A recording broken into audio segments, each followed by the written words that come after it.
early on when people were enthused that this situation with Iran, the war, the dropping of bombs, the beheading of the regime was going to be akin to a Maduro-like operation. And you were saying, nope, not going to happen. He's a religious fundamentalist. It's not going to happen. This is not a similar operation. You regularly and reminded us it's the size of 2.4 times the size of Texas. Lots of real estate there. And they have a lot of missiles and drone technology, a lot of it that we don't know about that will allow them to keep the Strait of Hormuz closed. Guess what? You were right.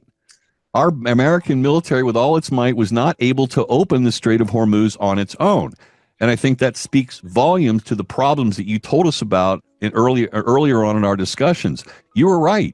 If we could open the Strait of Hormuz, we would have done so by now. Have I got that right? Yeah, unfortunately, you do have that completely correct. Yeah, if we could have, we would have done it. And if we could do it now, we would still do it. We wouldn't be going after any kind of an agreement of any nature at all, especially one where we don't have all the leverage. So we get to call the shots and set the terms, and we just don't have it. And so Iran is very well aware of the leverage they have and the inability that we have to take our profound military power that we have, which is no kidding. It is substantial. But for this task to try to take a country and all the things you just mentioned there, it's just not enough, no matter how much anybody may wish it to be so. And so now we're face to face with that stark reality, and we're going to have to deal with something that, Brian, we just haven't had to deal with in a generation, which is that we don't just get to call the shots and somebody else has leverage, and we're going to have to give something to get something. Well, I think this speaks volumes about modern warfare, does it not? That a country like Iran, or literally any country on the planet, hell, drug cartels use drones.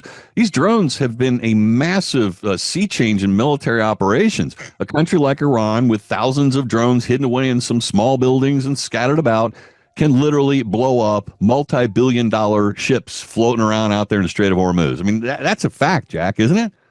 Yeah, and that's even one of the lesser issues here, because it's not even that the drones can hide in buildings and everywhere. It's that they can hide underground. And because Iran has had the foresight to perceive that they would at some point be in a war with the United States, they spent the last 20 years building these underground bunkers. And we just showed a graphic on our show this past week of one specific of these underground facilities called the Yazd, Y-A-Z-D. And it's got a graphic that shows how it's under this huge mountain complex, under multiple layers of shifting granite formations that have formed, of course, over millions of years. And it's way below that. So it is a physical impossibility for even a nuclear weapon to get at it.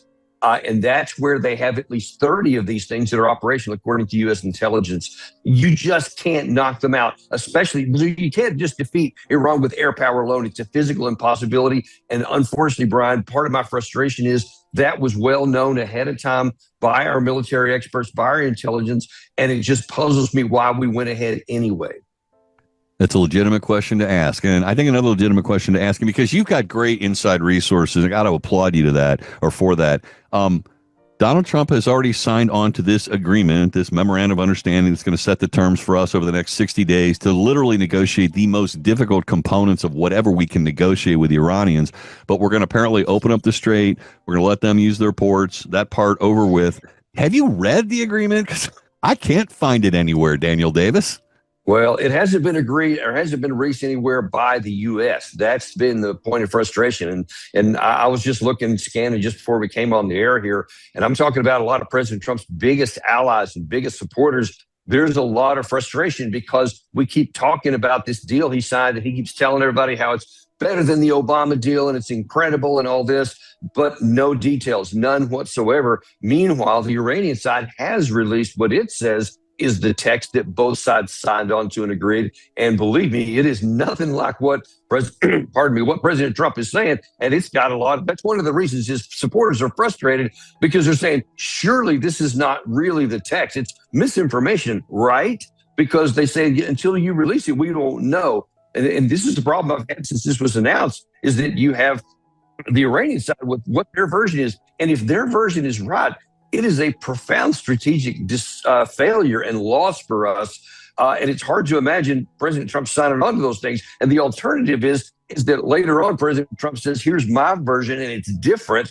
And then we don't have an agreement at all. So there's going to be some fireworks. Let me just say, one way or another, there's going to be fireworks when President Trump finally releases what he says is the mutually agreed decision, either in Iran or on our side, because I just don't see how those things work together. Well, and the conflicting information we're getting on the Trump side, we're saying there's not going to be any tolls. The Iranians, I think, are calling them fees now. So we have some semantical nonsense going on in there, but they're going to insist on charging boats to get through. That's a situation that didn't exist before the bombs started dropping on Iran. Now, I kind of scratch my head over that. Donald Trump says nobody's going to be paying any fees or tolls or whatever you want. Protection money is like I like to refer to it. Yeah. But if they insist on that, that's going to be a real game changer. I can't imagine him agreeing to that. But here's the question I want to throw in there with that. Trump and others keep referring to this window, this 60-day window to negotiate all these finer, more problematic points with the Iranians. I am certain, my guess, tea leaf reading, that'll be extended because the devil's in the details. I'm sorry, we couldn't hammer it out. Aren't we just trying to get through the November election with relief on gas prices? Does this really boil down to that? The American people don't have the willpower to withstand a longer-term battle of attrition. We keep the ports in Iran shut down and keep their economy on its knees over the long term. If we could last that out, maybe we could win.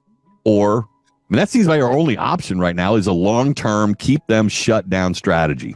Well, if that's all there was, if it was just worried about keeping the Iranian side in pain and maybe eventually they would succumb, that would be one thing, and you could maybe go on a long term.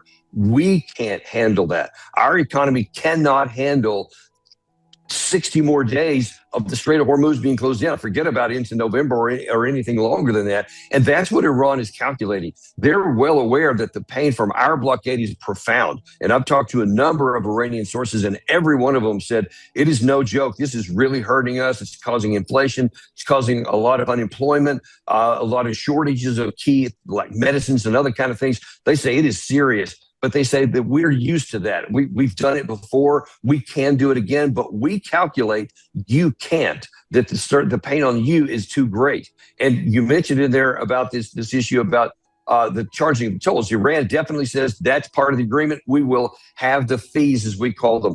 The Iranians say that Trump has agreed to somewhere between 10 and 12 billion dollars upfront releasing of frozen funds. U.S. says, no, we haven't. The Iranian side has said, you're going to give us $300 billion in reparations. President Trump says, no, we're not. So those are profoundly incompatible. And then there's the biggest issue of all, and that's the Israeli situation, because Israeli people are furious that apparently Netanyahu is going to be forced to stop operations and withdraw from Lebanon, which they say is integral to their national security. And they say, we're not going to abide by that if that's the terms, because it's our national security. So how does all this fit together, Brian? That's why I say there will be fireworks whenever Trump finally releases whatever he says are the terms.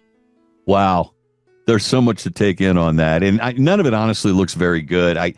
I just keep going back. The price of gasoline obviously is really impacting. The American people aren't willing to deal with just the increase in price of gasoline. But as you suggest, this is a global issue. That strait is so vitally important to the global economy. And maybe there's something to be learned on that. Down the road, perhaps in the future, we can do a workaround. Maybe we can get more pipelines to get the oil out of there in ways that don't require the Strait of Hormuz. Because Daniel Davis, the Iranians know that at any moment in time, if somebody rubs them the wrong way or they get whatever objective they want to achieve, they can just shut it down again. Yeah, you've broken the Rubicon here. And they thought about this. This has been a concern for 47 years that they could do this, but they never did do it because they calculated the cost would be too high or whatever. But once it was thrust upon them, that was the only leverage they had. But now then they've used it and they've seen how successful it is and how we can't force it out. I guarantee you that if they get rubbed the wrong way, that will be not far from their mind. That will be like right up front. So we're in a new age here, and something's going to have to be different. But it's going to be many years before we can get to those workarounds. But we got to get this deal solved first. Okay, fair enough. Now, the other component I want to talk with you real briefly about, Daniel Davis, the China and India issue. Now, as I understand it, China has a vested interest with keeping the Iranian regime. The Indians, they're happy with the Iranian regime as well because, of course, they're thorns in the United States side. But they've also they're probably being hit harder than anybody else, as I've learned. China, for example, with the stoppage of the flow of oil out of Iran. It seems to me, why don't they have some vested interest in maybe wiping out the regime themselves or otherwise convincing the Iranians that it's important for them to stop this nonsense so they can get their oil and we can return to some regular order?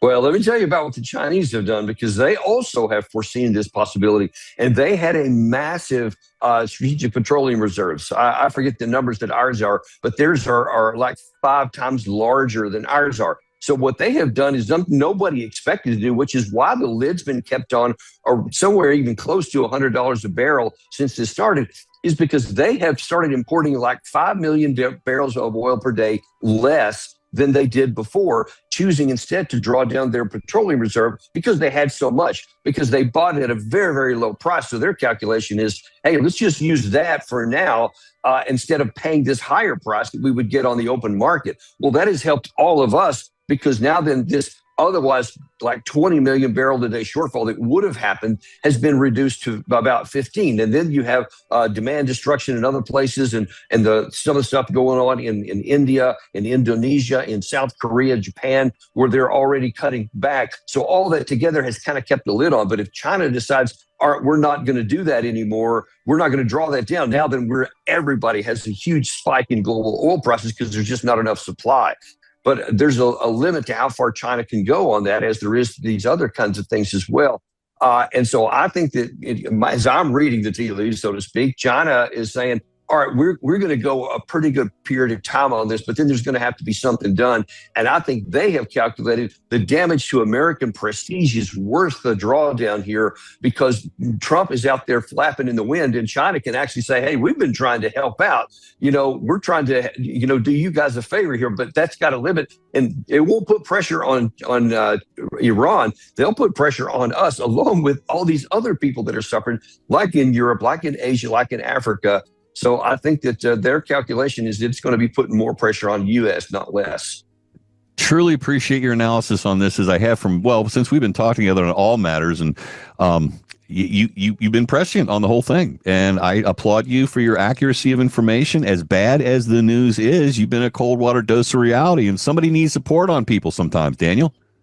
Yeah, we do need. We got to get this thing off the table, Brian. I'm advocating right now that the President Trump just forget about a deal. Don't just say, hey, we've caused him so much damage. We won. He said that before, and then leave, because then you don't have to worry about, are there any reparations? Are there any money given up front? You just leave. You take the blockade away, because we need that open. And then we just have to live with the consequences, because otherwise he's going to have a firestorm at home, and we'll have to see how he navigates that. There's no question about it. Popcorn remains out. Daniel Davis Deep Dive, wherever you get your podcasts, find Daniel Davis and tune into the 55 KRC Morning Show every Tuesday at 8:30. Take care, my friend. We'll talk next week. See you then.